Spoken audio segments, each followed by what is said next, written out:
to 911 calls of a female being dragged into a truck and then the truck taking off. We are going to release a little bit of that 911 to you all.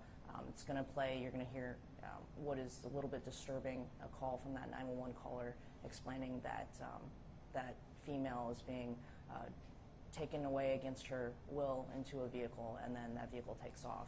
As the vehicle's leaving, it crashes into a neighbor's wall. We have a photograph of that destruction as well that we are going to release to you. About an hour later, so about 1 a.m., officers from Glendale, Phoenix Police Department, and Arizona Department of Public Safety coordinated efforts in order to locate and stop this vehicle. Pursuits led throughout the valley all the way to, I want to say, as far as 50th Street and University, on the I-17, on the I-10, back through Phoenix and Glendale for over an hour. At that point, supervisors relayed that we needed to make a concerted effort to safely stop the vehicle. Several different tools were implemented to include stop sticks. Stop sticks are basically, the best way to describe them is they have what appears to be kind of like a straw, metal or plastic straws inside of a three-piece device, and we're going to show you a video of that as well, deployment that gets thrown out into the roadway, and then when a vehicle drives over it, those straw-like devices stay inside of the tires and slowly deflate. That way we can stop the vehicle from continuing to move. We deployed that. It was a successful deployment just after 2, along with other tools that were used by the other agencies that were involved. We were able to safely extract the victim from the vehicle, as well as take the suspect into custody. There was minimal injuries to the suspect, and he was booked on several different domestic violence charges, to include aggravated assault with a deadly weapon. He took the victim at knife point. Also, charges of assault, kidnapping, endangerment, and unlawful flight for the 1-hour pursuit across the city. Tell us, what do you know about the relationship between the suspect and the victim? So we believe them to be, it's a domestic violence relationship. They have lived together. I believe they continue to live together.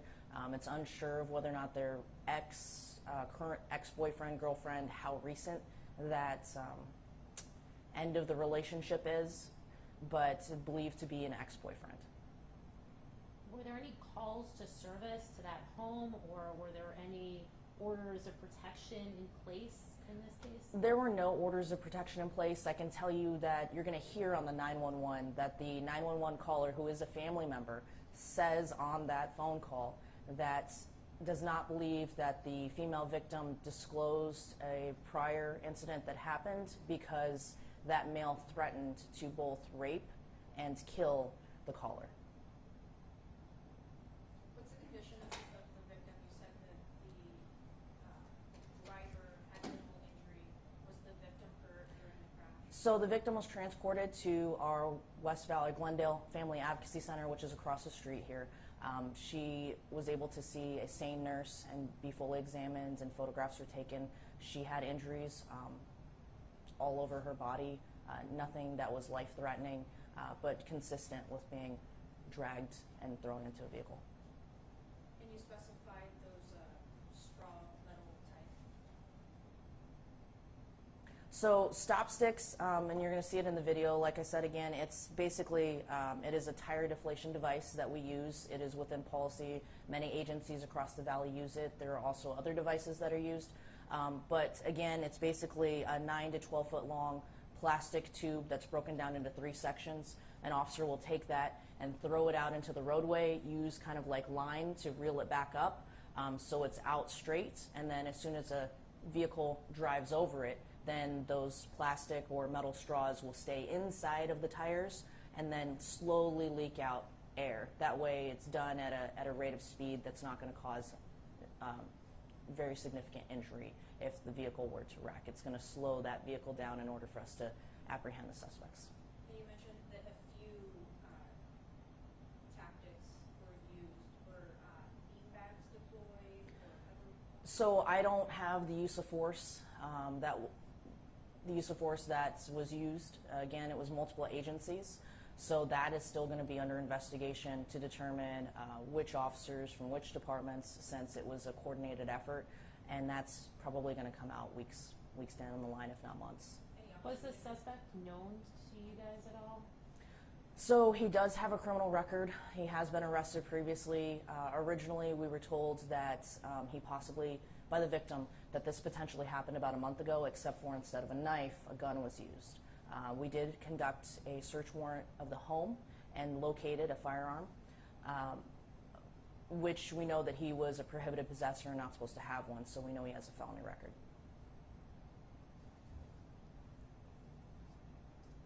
You guys ready to see some of the pictures and videos, and if you have any further questions, you can ask me. Okay.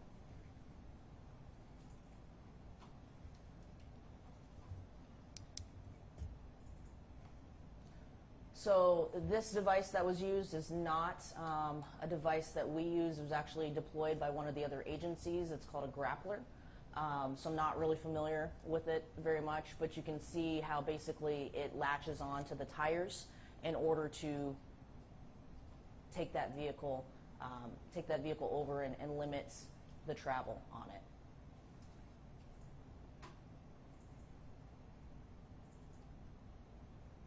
So then if you take a look here, it's the front tires are also out, and then the back tires with the Grappler device on it, it's got a strap that's connecting to another vehicle, which would be a police vehicle. The front tires were taken out, and that was by a successful deployment of stop sticks. And that, I believe that deployment was in Glendale around 48th Avenue and Bethany Home Road. This is some of the debris left behind when the suspect drove out of the neighborhood and struck. From the 911 call, it sounds like he was going so fast to turn the corner, he had to avoid another car in the roadway and instead struck a wall.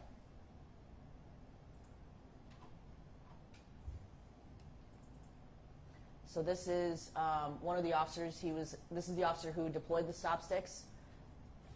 And you'll see a little bit of what they look like. He's running across the street, so he's getting information that the suspect vehicle is on its way and coming. You can see a little bit of the line. That is what he used to reel out, and what he has in his hand, he's going to reel up. So he basically throw out these three lengths of, right here, these three lengths of sticks, which make 9 to 12 feet. And he's going to toss them out into the roadway and then reel them back with the line. That way, as soon as the suspect vehicle crosses, he can pull them back before police vehicles cross as well, so we're not deflating our own tires. And then lastly, we have the 911. So just a little bit about the 911 before it gets played. It is modulated to protect the identity of the 911 caller, since she has also been threatened. But there's going to be text across the screen so you can kind of understand what she's saying. Is it a family member of the victim? It is a family member of the victim. Glendale 911, I need police, fire, or medical. What is the emergency?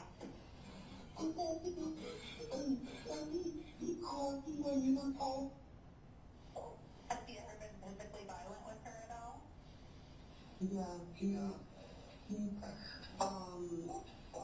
He pushed her in the car, and I have a recording of him doing it, and he one time threatened to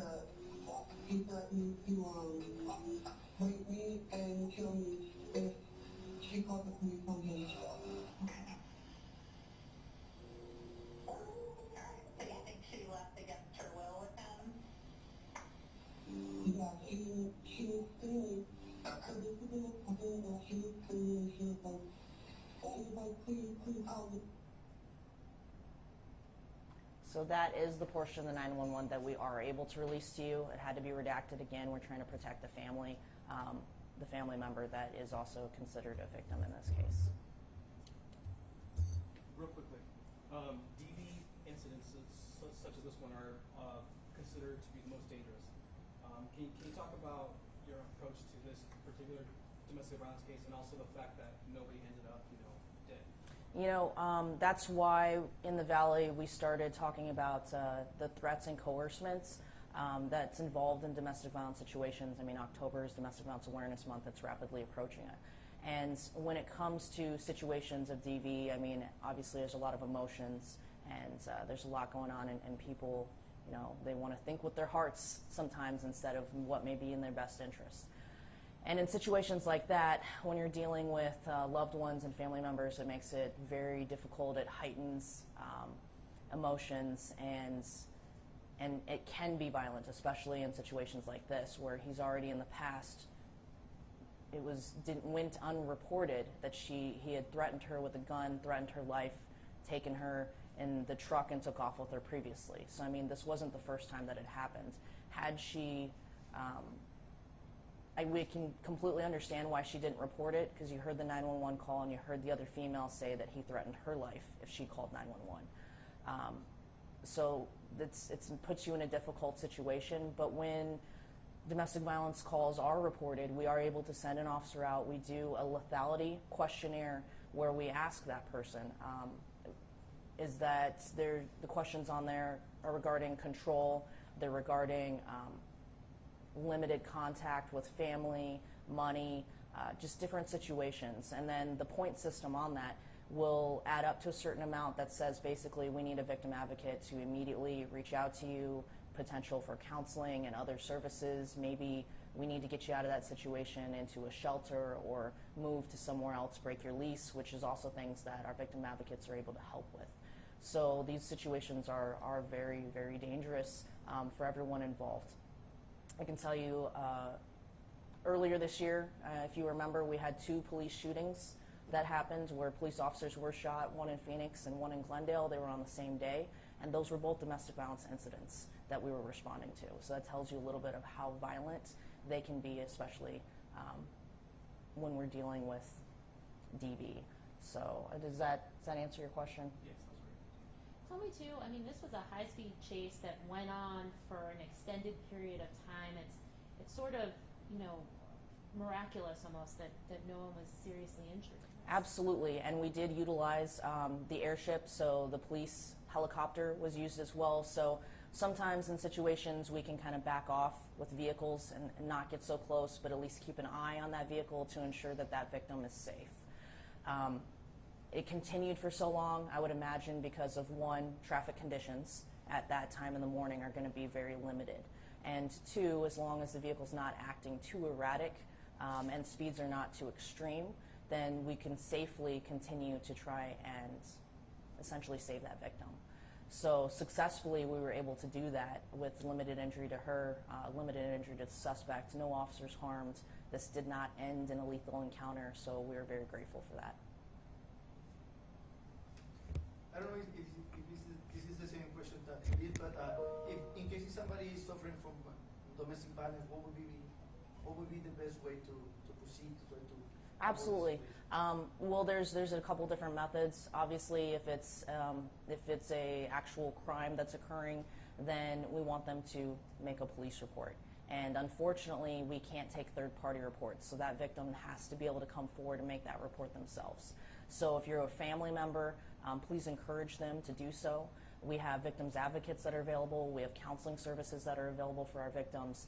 And not only that, but if it doesn't quite meet that criteria, they can also apply for an order of protection through the courts. And it may just seem like it's a piece of paper, but it is critical when you're in a domestic violence situation or believe that it's leaning that way, that if you do get an order of protection and it is served, if an act of domestic violence assault occurs, it now is a felony. And you touched on this, you said that the victim was taken to be checked out. How is she doing? You know, I haven't talked to the detectives about that exactly, so I don't have, you know, her condition or what's going on. And we like to give the family and her some time, obviously, to recover and to kind of digest what happened, because that's a very traumatic incident. I mean, it's not only happened once, but she's telling us this is the second time that it's happened to her in the last month. Once the vehicle was stopped, what kind of force was used to get the suspect to exit the vehicle? So I don't have that information. I know that there's a video that a citizen took and posted to Facebook, but I don't know who deployed what or what type of force was used, because it's limited in the amount that was used, and because we have 3 different agencies involved, we're going to have to check body cam from all the agencies to determine what levels of force were used and what was deployed. I know that we did call out a canine unit to respond, but I do not believe that the canine was deployed, so I know that at minimum wasn't used. So it's possible they were still living together. It sounds Yes, like, that's what right? it sounds they were like. in like a fight, and then this happened. That's what I believe.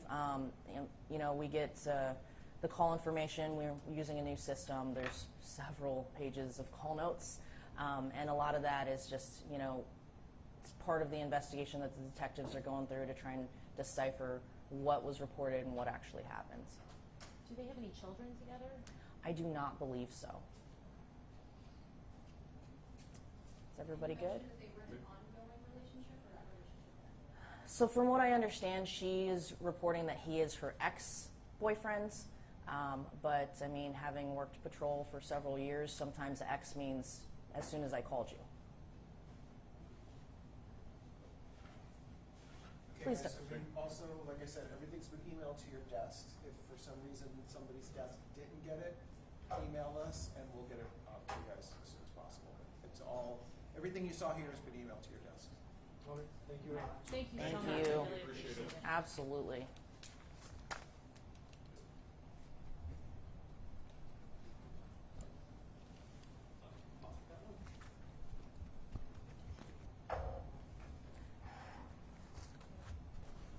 Yeah, domestic violence is hard, especially when it comes to recidivism. It's definitely one of those things you want to prevent.